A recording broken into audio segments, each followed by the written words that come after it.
Hi, hope you're all doing well. In this lecture, we're going to look at a key element of strategy formation, which is following the goal setting we looked at last time, is a look at the SWOT analysis and the competition. SWOT analysis stands for strengths, weaknesses, threats, and opportunities, and that's I'm sure you've been exposed to several times during your academic career, and have probably worked on a few of those yourself in different classes. And so I just want to go over that briefly with you, with that as a background. The thing I want to say there is that a SWOT analysis is quite challenging for a lot of people. People don't like to do them. They're not that fun to work on. They tend to people have a hard time starting on them and even understanding what really goes in which of the four boxes. And I think that we need to take a quick look at that and see if there's some way we can help with that, because it's really important to understand what a SWOT is there for. Now, the other thing I would say is that once you start doing a SWOT, once you've done a rough draft, then you will have a great number of ideas and people trying to help. But it's that first starting part that's really tough. Now, as you'll see in the book, I've given you a really strong format and initial questions and ability to do that. So if you apply those questions that are in the book to a SWOT analysis, it starts basically almost writing itself, and that's what you want out of a SWOT analysis, where it falls into place. You're prompted for the right answers. You're prompted to look in the right places, and then you find it to be quite a good exercise.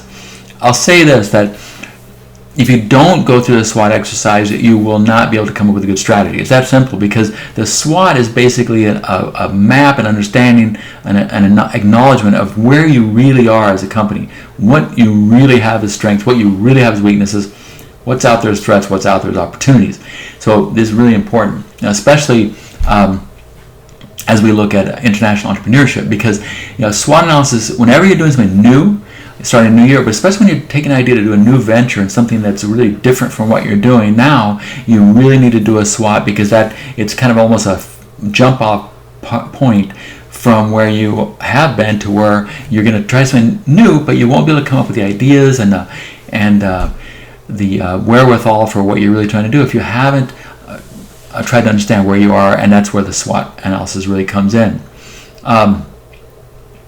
So let's look at this. So you see on the next on slide 3, there's a typical SWOT analysis, 4 boxes, and I think that's fine. I tend to do a SWOT first on just a memo form on using Word. Just list all the things, and you can stick them in the boxes afterwards. That way you can kind of move them around, cut and paste, get those things in there, and even rank them.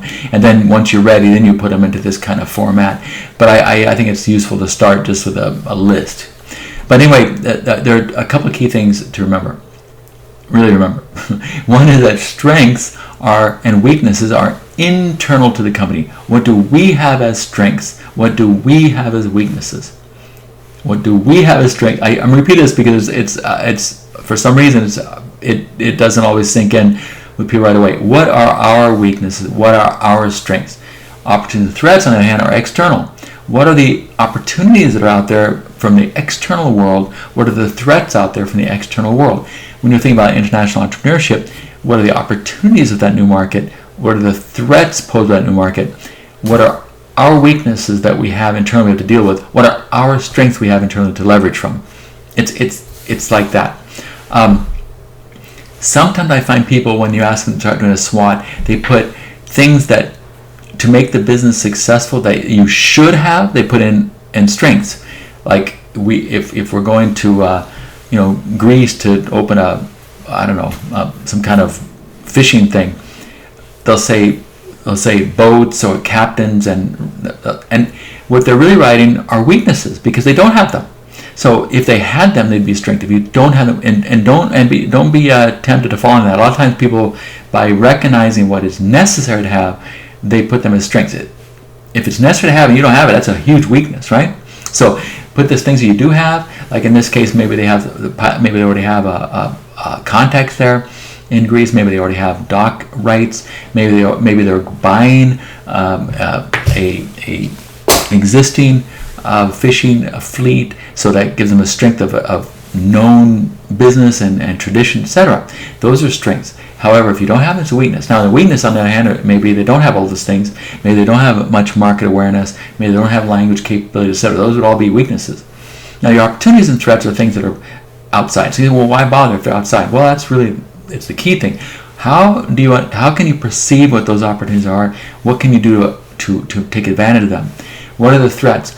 And the threats are, you have to list them and so you mitigate them. For example, every business in South Florida has a hurricane awareness, or hurricane prevention, or hurricane resistance, or a business resumption plan, and we get to use it often. It's not like something that's hypothetical.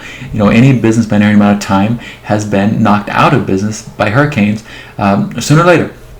So that's a threat. You can't do anything about it, but you can mitigate the risk, and that's what threats are all about. It's out there. How do we mitigate it? How do we prevent it from wiping us out?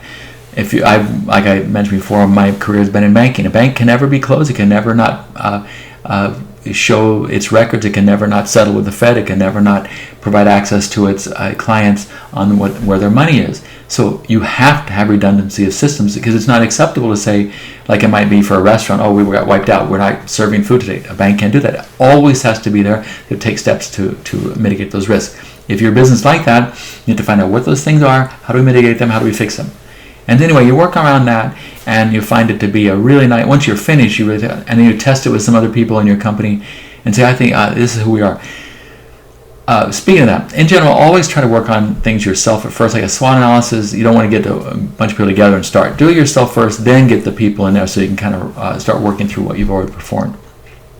This next little tool is just a competitor analysis, and you really want to know who your competitors are. And I think it's useful to use this tool where you put on the left-hand column, you write all of your competitors down, and then you go what markets you have in common with that competitor, what products do you have in common with that competitor, what is the target base of clients that's in common with that competitor, what is their marketing approach, what is their distribution approach, and how do they compete with us, and then any other comments you might have. And you kind of list that along. And sometimes, when you're looking from the outside, like you might pick a wealth management company in Coral Gables and you say, I don't know who their competitors are. There are tons of them.